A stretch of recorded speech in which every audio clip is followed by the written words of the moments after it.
What would you do if you were sitting under a tree meditating and someone just materializes in front of you and gives you directions on your spiritual path? This is exactly what happened to Peter Mount Shasta.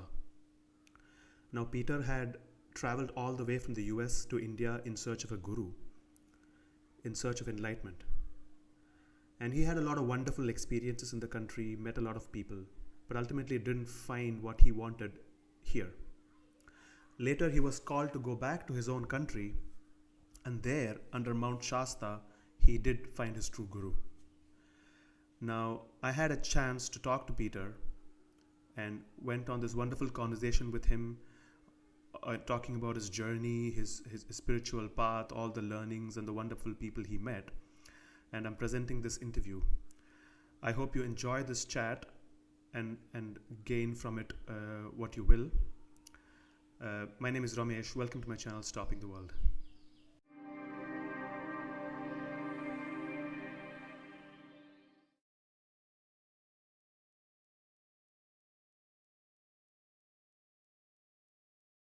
Hi, Peter. Thank you so much for joining me today. And I'm absolutely a little bit nervous and also really excited to be having this chat with you.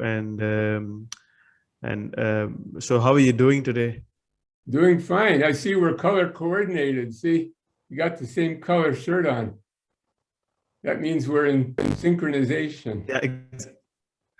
So I must be nighttime where you are. It's morning here. So Yeah, it's 10:30 p.m. Okay. So I just wanted to give a small introduction to the people who are watching this. For example, a lot of people know of different teachers in non-duality, and I personally came across your teachings through YouTube, one of those random YouTube algorithms, and then this throws up an interesting video. And I saw these so many clips where you talk of the violet flame and Saint Germain and Pearl, and it was so fantastic. Then I looked up more information on you, and me coming from a tradition in India in Hinduism, which also deals with a lot of basically Advaita and from the tradition of Ramana Maharshi and non-duality. So I found it's really fascinating, and I just wanted to have a chat with you on your whole journey and how it's been. So could you maybe give us a really short introduction on how it actually started for you? Sure. Yeah, I wrote about this in my book, Adventures of a Western Mystic. That's my autobiography. It's 2 volumes. Search for the Guru is the first part. The second part, Apprentice to the Masters. But I grew up in a very materialistic suburb of New York City, trained to go into the corporate world. I went to school with the children from the heads of state in the US government, multinational corporations. But I saw that their families were not happy, Right. So I did not want to go into that area, but I did not believe in God at that point because I prayed to God and my prayers were not answered. Then I started doing Hatha yoga with Swami Satchidananda. It's back in the 70s. He was a very beautiful being, and I started right away to experience energy in my body. So that's my first realization. There was something beyond the material plane, that there is at least energy. So after my first yoga class, I went to a metaphysical bookstore. I said, "What is your best book on yoga?" They said, "Oh, we have this one about Ramakrishna, by Sri M." Right. So I got that. That was like somebody turned a light on. I went, wow, that's amazing. And maybe it wasn't Sri M, because that would have been really old. No, not Sri M, by M, just by M. By M. Okay. By M. Yeah, Sri M, somebody else. That's modern. Yeah. And then, of course, Swami Vivekananda and so on.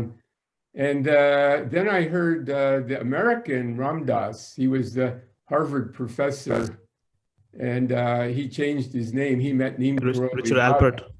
Yeah, it's Neem Karoli Baba. So I heard Ram Dass interviewed, and it was like, again, wow, maybe I have a guru. I was living in New York City then. And I saw my inner sight opened, and I saw a light come from northern India, hit me in the third eye. It was like an invitation to come to India. I didn't know that was sent by Neem Karoli Baba, So I went to India and met Ram Dass. I spent many months, maybe 6 months, with Neem Karoli Baba. And again, he said,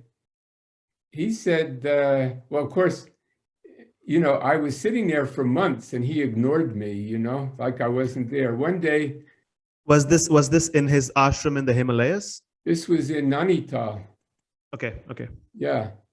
And also Vrindavan also. Okay. And then I attended the Kumbh Mela with him in Allahabad later. Right. But one day he said, "Who are you?" And I said, "You mean I've been sitting here for 2 months and you just now noticed that I'm here? What kind of a guru are you? You're supposed to be enlightened." I didn't say that. I was thinking that.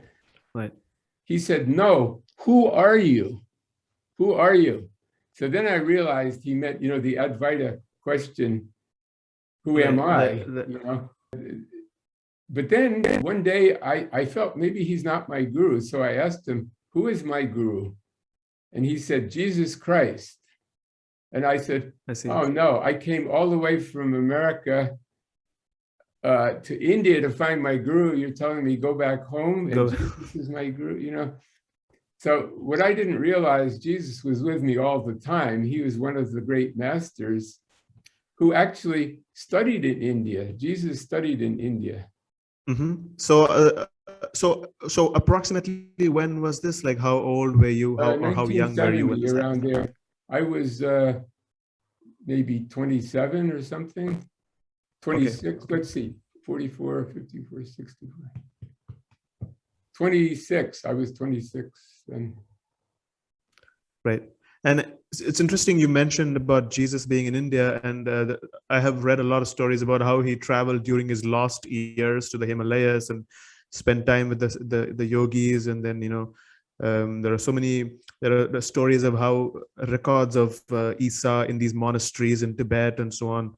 So I find it really fascinating, which is going back to this, your experience in India itself. I know that you traveled around a little bit in India. You met not just Neem Karoli Baba and Ram Dass, but also Sai Baba, Anand Mahima, and perhaps other spiritual seekers. And I know you've spoken about also meeting yogis in Rishikesh, for example, Spinach Baba. I remember hearing about this in one of your interviews as well. So can you tell us more about other personalities who influenced you and your experience of India? Sure. Well, one day I visited Jagannath Puri, and I was coming back from well, first of all, I had prayed, I visited Ananda Mahima at her ashram in Varanasi, but there were hundreds of people there, and I didn't have any real personal contact with her. So I made the prayer to have contact with her personally. And a few weeks later, I was in Jagannath Puri. I was buying rice in a little shop, and the woman in front of me turned around. It was her, Wow. And I got to talk with her for a little bit. The funny thing is she was talking in Bengali, I was talking in English, and we understood each other perfectly. Then the next day, I was visiting the Jagannath temple. I used to feed the lepers by the side of the road. I would give them rice, and I was not allowed into the temple because I'm not a Brahmin, only Brahmins were allowed in the temple.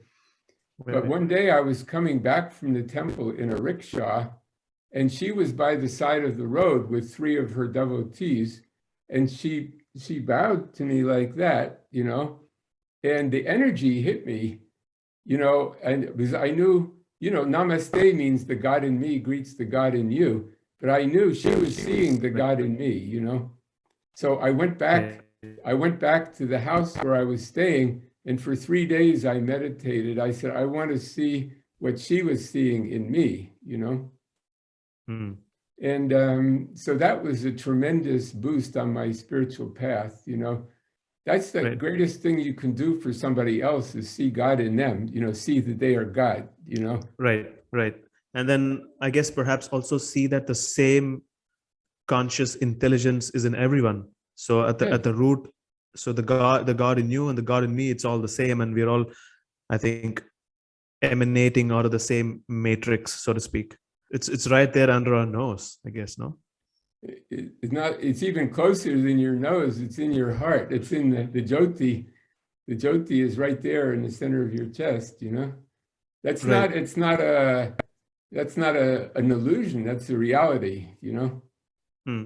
You could not breathe without God, you know? It's going, sending signals to your heart, you know, and to your lungs, you know? That one day I was coming back from the Jagannath temple, and I saw Jesus beside me walking. And you see, the Wow. story is Jesus visited the Jagannath temple. He studied there. He studied at Naropa Institute, several other places. And I saw that I had known him at that time, that I had been, he had more than 12 disciples. He was a great holy man. Wherever he walked around, people wanted to be with him, you know, Mhm. and that I had known him at that time, and I had taken his teachings to the West. So, you know, those sacred scripts, even the ones from the Bible, all those holy teachings originally came from India, Hmm. you know, but those texts were floating around the Far East and the Middle East for a long time before they were put into a book we call the Bible. Right. So, Although this is something that the modern Catholic Church would not really like hearing, no, because this is not a very popular opinion for most sure, Christians. sure, sure. Well, many Christians now are opening up to that, you know. And if you really pray for the truth, you know, I mean, Jesus is saying a lot of the, you know, I am the Son of God. That's like saying, Aham Brahmasmi, I am Brahman, you know. Right. And if you look at his Sermon on the Mount, it's very close to Buddha's teachings, you know. In fact, Jesus, who was called Right. Isa, Right. then was invited to the fourth Buddhist ecumenical conference held in Kashmir. He was a guest speaker, and they made a coin in honor of his being there. There's even photographs of that coin with his face on the coin, you know. Hmm. So these teachings came, you know, the Christian teachings, the Jewish teachings, they've been changed over the years, but basically India was the focal point for the solar beings. The beings came from the sun to the earth. They came to India to plant the seed of spiritual teachings on the earth, you know. Hmm. So who do you think Jesus was? Was he a yogi? Was he a, so in a very, if you look at a very Indian Hindu context, there are so many classes of beings, people who are human beings and ascended, or people who were never born as humans, or just celestial beings. So who exactly was Jesus? Was he a human being, or a yogi, or a siddha? Or... Well, you know, according to Sai Baba, he sent Jesus to earth for a mission, you know, but in the beginning, he didn't know who he was, but he was, even at the age of 14, very spiritually awake. So, you know, in the beginning, he said, I am a son of God. Then later, he said, I am a messenger of God. Then later, he said, the Father and I are one. In other words, Brahman, I am one with Brahman. The Atman and the Brahman. Yeah, he said later that he was one with God. In the beginning, he was a messenger of God. And he's now what we would call an ascended master. You know, he's in a higher frequency, but he hears us no matter, you can call him Jesus or Isa or Yeshua, whatever you want to call, or Maitreya. That's another name that may be closer to the truth, you know. Mhm. So I believe he was actually the historical personage of Apollonius of Tyana, I see. because Apollonius was very famous. There are many statues of him all throughout the East, and many stories of him working miracles. But then the Catholic Church they destroyed the records of Apollonius because they wanted to push the story of Jesus Christ. Now, there's no historical record of anyone by the name Jesus Christ. Even the Dead Sea Scrolls don't say that. There's nobody Right. by that name. And even historical records in Israel at that time, there were only 3 people called Yeshua. 2 of them were not extraordinary. One of them was a rabbi in the Sanhedrin, but he was very conservative, didn't do anything extraordinary. So Mhm. the important thing is that he is alive now, working with us, but there are many other Christ beings, like Right. Ananda Mai or Neem Karoli Baba, or like this spinach Baba knew what I was thinking. He could make things out of the air. There are beings like that. So Right. So for people who don't know this story, so maybe we can just quickly go to that. I think the story was like you found this yogi somewhere in Rishikesh, and then he wasn't speaking, but then he kind of knew what you liked eating, and he just produced it. Is yeah, that I right? mean, I was disappointed because I thought I went to Shivananda Ashram because somebody told me my guru was, I think, Swami Chidananda or Chidavilasananda, something like that. So I went to the ashram, the Shivananda ashram, and I said, I come to see my guru.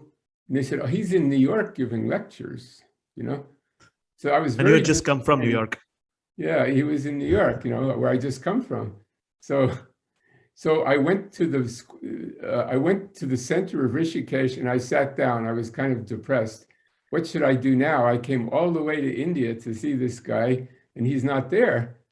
So then these 2 German tourists, husband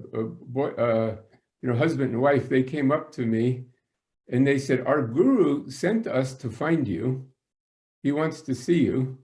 So I thought that's strange. So I followed them and we walked up along the Ganges outside of town. And we came to a little peninsula and there was a yogi wearing just a dhoti. And he didn't have any dhuni, no fire, no stove, nothing, no belongings. He was just sitting there. Then they left, the German couple left. So meanwhile, I've been in India now for a month, and I was not used to the spicy food. And I used to have a garden in New York. I was just craving spinach, sag, Right. but without the spices, just steamed a little bit with a little ghee on it and some chapatis, Right. with ghee. And I didn't say anything. He waved his hand like this, and this bowl appeared in his hand with the steamed spinach and ghee and 2 chapatis covered with ghee. It's exactly what I've been thinking of in my mind, And he didn't eat. He Right. just told me to eat. And then I'm waiting. I said, this must be my guru, because he knows my mind and he has miraculous powers. And then I fell asleep and I don't remember. I know he taught me in my sleep, but I don't remember what he taught me, But I woke up, he was smiling at me. Then the sun was going Hmm. down. And I thought, well, where am I going to spend the night? It's starting to get cold, and I didn't have a place to stay. So I stood up and I said, well, are you going to teach me something? Will you be my guru? And he didn't talk. He was a Moni Baba, Right. So I stood up, I said, namaste, and he just nodded and I left. I never saw him again. So I understand later he became fairly well known, Hmm. but there are people like that. I lived with a yogi near Nainital, and he ate maybe once a week. Maybe I never saw him eat, actually. He made food for me. you know, and I saw a picture of him 35 years later. He had not aged at all. He still looked like 25, 30 years old. So they're amazing people like that, you know. Do you remember his name? Was he famous at all, or was he unknown? I don't remember at the moment, but he's not well known. He was not a well-known yogi. Right, right. So basically, you had these experiences with different people in India, and did you travel down south to the south of the country? Not too far south, no, to Bangalore. That was as far south. Then, of course, Satya Sai Baba was miraculous. Right. He made objects appear in my hand, you know, not his hand, in my hand. He made Amrit pour out of my fingers, you know. He would come to me at night in my sleep and teach me things. And he was the one who told me, meditate on I am. And that's what took me to Saint Germain. Right, right. So before we move on to that part of your life, so quickly, so since you brought up the concept of I am, did you at all meet Ramana Maharshi, or at that time were you familiar No, I with didn't. his concept of? I didn't meet him. Okay. No, I've studied his Sorry. teachings. No. Right, right. So from there, and then you moved back to the United States, and then Yes, I and then guess I the went story back is that. back again to India. I've been to India maybe 6 or 7 times, in Tibet and so on. Yeah. But you see, this yogi I lived with in the Himalayas was getting ready to leave his body, you know, to attain Mahasamadhi. And those yogis can do that. When their time is up, they can leave their body. So when I came back to the West, Right. I didn't want to be in my body anymore, because I didn't want to live for Maya just to pursue material things, you know. So I went to the forest outside San Francisco, Muir Woods, and I prayed for permission to leave my body. And so I thought, you know, before I leave my body, I should make sure that I have permission. So, but I didn't believe there was anybody up there who knew about me. You know, I believed in God. I knew you could, I had experienced samadhi, but I didn't think that there was any enlightened person looking out for me or who knew about me, you know. So I prayed, and then this man materialized out of thin air in front of me in a physical body, you know. Right. Could you touch him, or could you see, like, I was could. he solid? He looked as solid as you look, you know. Right. But he wasn't wearing any special clothing. He was wearing blue jeans, you know. All right. But he knew my name, and he said, "Peter, your prayer has been answered." Wow. He said, "If you want to leave the earth, I will help you. But before you give me your answer, I want to show you something." Then he touched my Ajna chakra. It took me out of my physical body. So I could look back, I could see my physical body there, and I was in another body. He put his arm around me, and he took me off the earth, and we went to, I don't know what to call it, but it was the realm where beings existed as the monad, as the Atman, you know, balls of light. Right. Everything was a ball. The beings were balls of light emanating beautiful rainbow colors, you know. In fact, maybe a picture. So basically, consciousness that does not embody. Yeah, but the body is actually, the higher body is a circle, is a ball of light. You know, it doesn't have arms and legs, just a ball of light. In fact, I have a picture here. This is on the back of my book on Violet Tara. We have actually seven bodies, you know, an etheric body, astral body, causal body, so on. But I went to the place where the beings were like this, and the feeling was of total bliss. And I said, this is it. This is where I want to stay. But then I heard crying coming from the earth. You know, I looked down and I said, what is that horrible sound? And I saw all the suffering on earth, and I said, I want to go back and help people. And this being said, you made the right choice. I want to train you to be my assistant, because I have work for you to help people, but you need training. I want you to go to Mount Shasta, and you will meet your teacher there.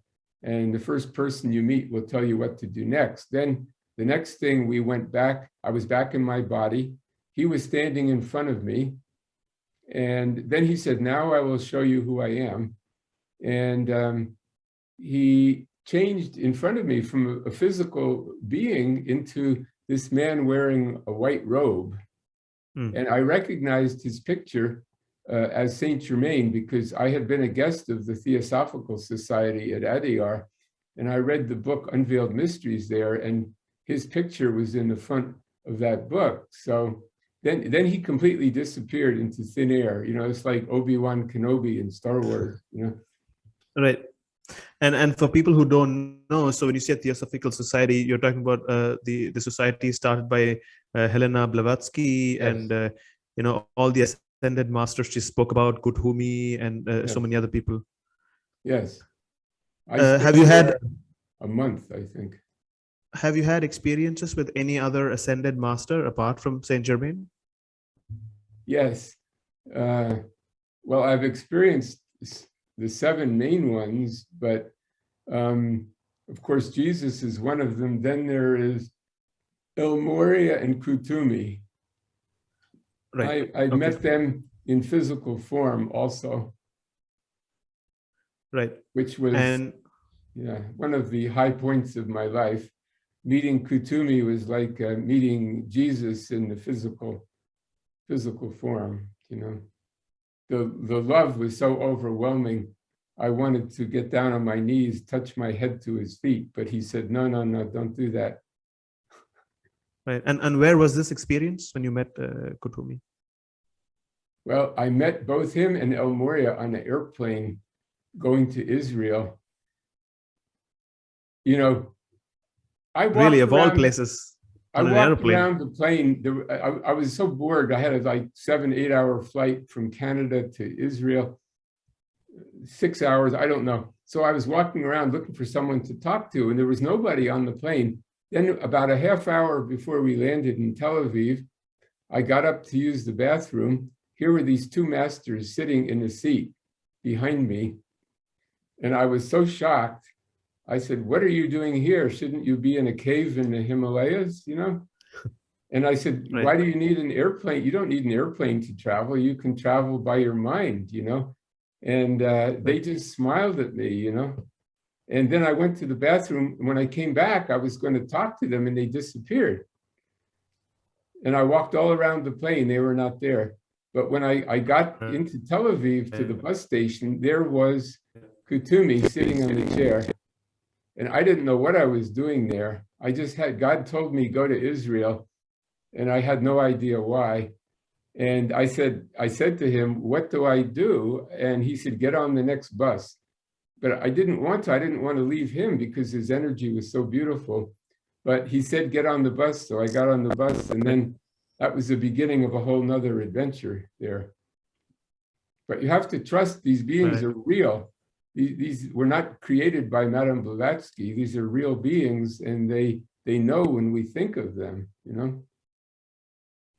So do you think, so this is a very important question that I wanted to ask, because obviously all these experiences involve some higher power manifesting in an everyday world and allowing you to basically see miracles. And obviously this was possible for you. I don't know if it was because of your past karma, or if you have, maybe because of your special practices or whatever. So for a common man, for somebody who just goes to a job, has a regular life, has so many concerns, what does he do? Like, because these people like me, or like so many people around the world who need this love and need this teaching, we don't get to experience this. So how can we develop faith when we don't see miracles? Well, you start out by trying to feel it within yourself, You don't need to have these miracles. In fact, one of my first experiences of samadhi was while I was shoveling cow manure, from some horses. We're in a barn all winter, and their poop needed to be cleaned out, Right. So I was helping a friend. I was shoveling. This was like doing japa. I was shoveling, and I suddenly went into samadhi. So Wow. this can happen. There was no self, no Peter, no awareness of self, only bliss, light, and pure consciousness, no thoughts, anything. And so it can happen anywhere, it could happen maybe washing dishes or something like that.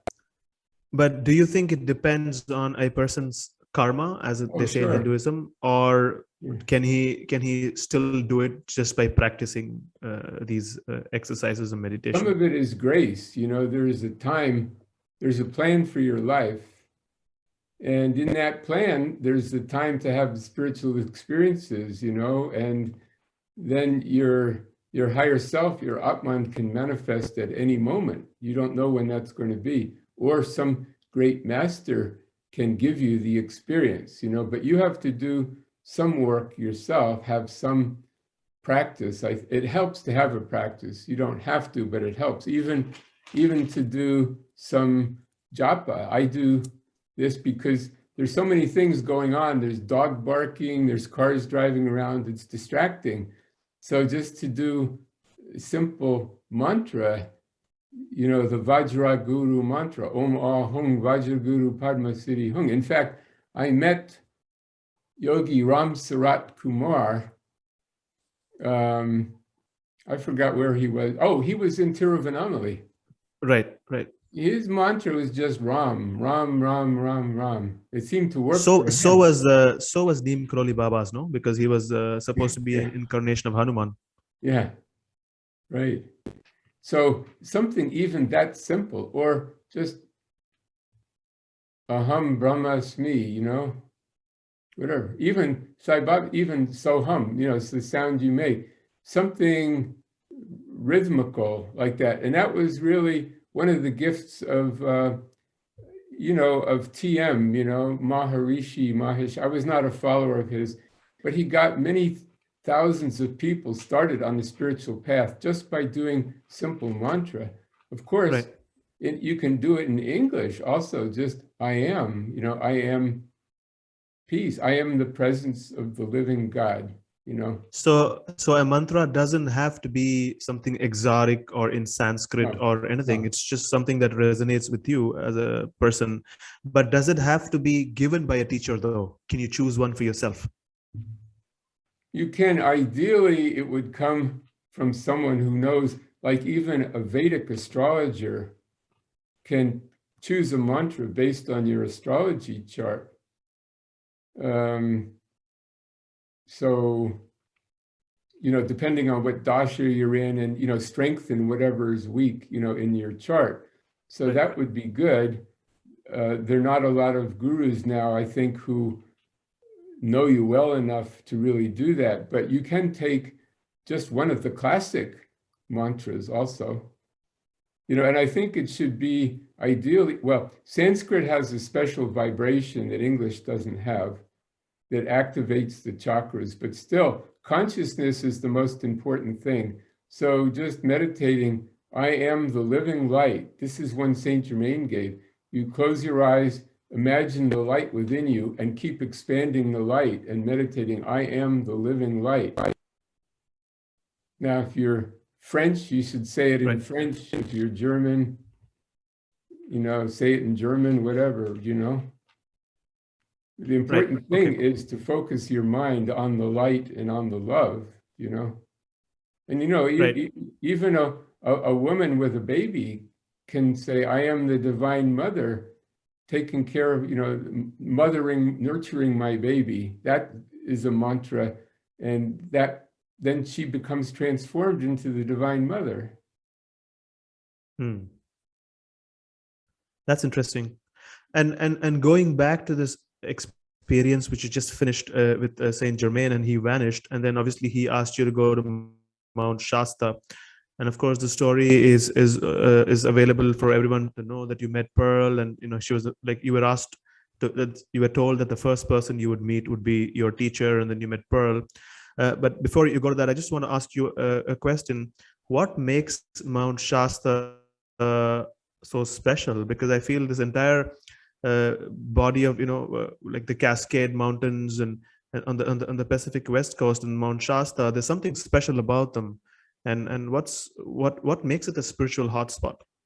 Well, it's like what makes Mount Is there something Kailas. special about Mount Shasta? Yeah, it's like one of those places on the earth like Mount Kailas, that the gods, ascended masters use as a focal point on the earth. So there are temples there. I've seen these temples that the masters work out of, That doesn't mean you have to come to Mount Shasta, because they can take you when you're asleep in your higher body. You can go there, Right. But do you think that someone, like each person has, for example, as a person who, like me being in India, uh, would it make sense to pray to see Mount Shasta or just a Kailash, or how does that work? Is there a specific link? Yeah, you pray to God in whatever form you like to think of God. God is very smart. God can take whatever form is necessary. If you think that God has the head of an elephant, God will come to you as Ganesh, Right. But if you're sincere, the important thing is you're sincere and you say, "Dear God," or Brahman, whatever you want, "I want to become enlightened so I can serve humanity, or so I can achieve liberation, be of benefit to humanity. And if it would be of benefit, then take me to Mount Shasta, but maybe you need to go to Mount Kailas instead. You don't know." Going to Mount Shasta is not the answer. It might be part of somebody's path, Right. But you can be taken. I know people have been taken inside the mountain in their higher body and taught by masters there without coming here physically. Right. And how did this happen? So you met Pearl, and then this whole Yeah. Well, Saint Germain, when I was in the forest in Muir Woods, he said, "The first person you meet will tell you what to do next." So I was having breakfast in a restaurant, and a young guy about my age came up to me and he said, you need to meet this woman by the name of Pearl." And I said, "Well, I don't know who she is." And he said, "Come to my store and I'll let you use the telephone." So I went there, I called Pearl. She said, "Come right up." So I got to her house. She was this lady, looked like maybe your grandmother or something, sweet old lady in a normal house, And she said, "I've been expecting you." And I said, "How could you be expecting me? We've never met before." And she said, "The Master Saint Germain came to me this morning and said he was sending you to see me." And then I said, "Well," she said, "What brought you here?" I told her the story that I met this man in Muir Woods. She said, "Who do you think that was?" And I said, I saw a picture on her wall of Saint Germain. I said, "It was him." She said, "That's right." And then, so she said, she said, "He's helping you." And I said, "If he's helping me, I don't hear anything. I want him, would you channel a message, She said, "No, I don't channel. That would weaken you. He will show you your higher self. And when it's time for you to act, you will know intuitively what to do." Because if the masters are telling you all the time, if your guru is telling you, before you can do anything, you have to run to your guru, you won't become a master. You won't learn to grow yourself. We have to decide ourselves, So Pearl said, "Where have you been before here?" And I said, "Well, I was in India. I went to see this guy, Sai Baba, Right. And she said, "Oh, he's beautiful." And I felt Sai Baba come into the room. And I said, "How did you do that?" And she said, "I sent love to him. And the law of their nature is wherever you send love, they have to respond." She said, "You contact the ascended masters the same way. Send love to them and they're attracted to you, So you this send is love. this is accessible to any common man. So when praying, we just send love to the chosen deity and we attract them, right? Exactly. Now I was going to say, even a rickshaw driver, say he's pulling the rickshaw, he's too busy to do some practice, but his whole practice is, "I am a rickshaw driver for God. Every one of my passengers is a divine being." That is Rama and Radha and Sita getting into my rickshaw. and I am a servant for the gods. They are the avatars are my passengers. That could be his whole practice, and he would become liberated Right. in that lifetime. Right. Right. And Pearl, of course, taught the I am meditation, I think, which um, I read about it, and I think there's a bit of similarity with the Who Am I inquiry of Ramana Maharshi also. Yes, and very much what Anandamayi Mai did to me. Meditate on that God presence within you in the center of your being, and then say, I am that, Rather than asking, who am I? It's just feel it come through. I am the presence of God, or I am the presence of unlimited consciousness, and dwell on that, And then, of course, the beauty of that is whatever you say after I am is what you create. If you say, I am peace, you become peaceful. So how do you reconcile the practice of the violet flame? I know Saint Germain has this project, practice of violet flame. So can you tell us more about what is that? Like, how is that different from this, or how do they all meet? Saint Germain did not create the violet flame. It's in the light, it's in the white light. But when people meditate, I notice sometimes the room becomes, I see violet light in the room, Okay. So Sai Baba told me even he uses violet flame. It just, when there's that high spiritual consciousness, that violet is created, and it's very purifying quality of light, Okay. So and this can also be used for meditation along with the I am meditation. The violet light burns up the vrittis, Right. the samskara, all these negative qualities. You offer those to the violet light. You imagine that light all around you and ask for it to go through you, and it can heal people also. Okay. And I'm pretty sure the people who are interested can go to the website and find more information on these practices and all the YouTube videos that Yes. you have spoken about. I am teachings.com. That's my website. I-am-teachings.com.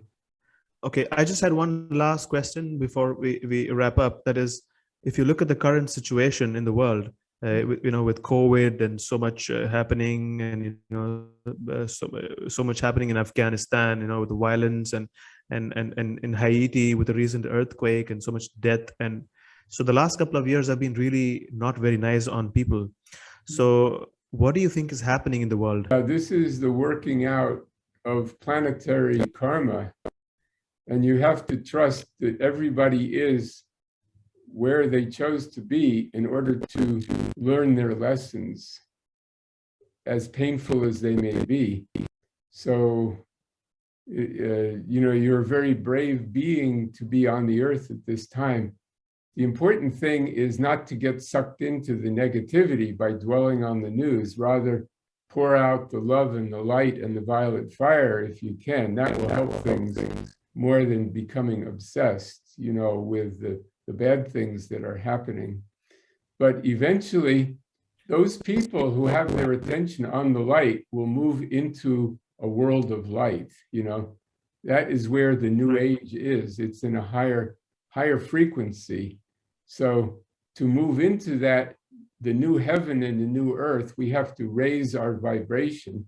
And if we dwell on the news, that lowers the vibration, So it's important to keep our attention on the light. Yeah. So you think that the earth as a whole is undergoing like a purge, and it's trying to go into a higher vibration, taking the people with it, and those who go with it sort of ascend to a next level? Is that can you? Yes, there is a higher earth that we are moving into. There are other worlds that interpenetrate this world. You can say higher dimensions, higher frequencies, So those people raise their frequency, will move into a higher earth, And the people who don't will have to work out their karma through, and they learn their lessons through conflict. So I pray for everyone that they wake up and, put their attention on the light, rather than, dwelling on the news and those things. So lastly, before we close, do you think you'll come back to India again? I don't have any immediate plans, but I would love to. Sometimes I think I'd just like to go back to the Himalayas and, sit in the cave. So much has changed. So much has changed. I think everything, so many cafes and commercialization and tourism in most of these places. It's not the same as when I went before. In fact, people don't say namaste anymore. It's more like hi, it's like. That's true. So maybe we can conclude this beautiful interview with a namaste. And I would like to thank you so much for taking this time out and having a chat with me. And it was really wonderful. And I really would urge all the viewers, people watching, to go and check, learn more about this meditation on your website. And I think be part of this ascension. So thank you so much, Peter. Namaste. Thank you, Ramesh. It's been a pleasure. Okay, bye.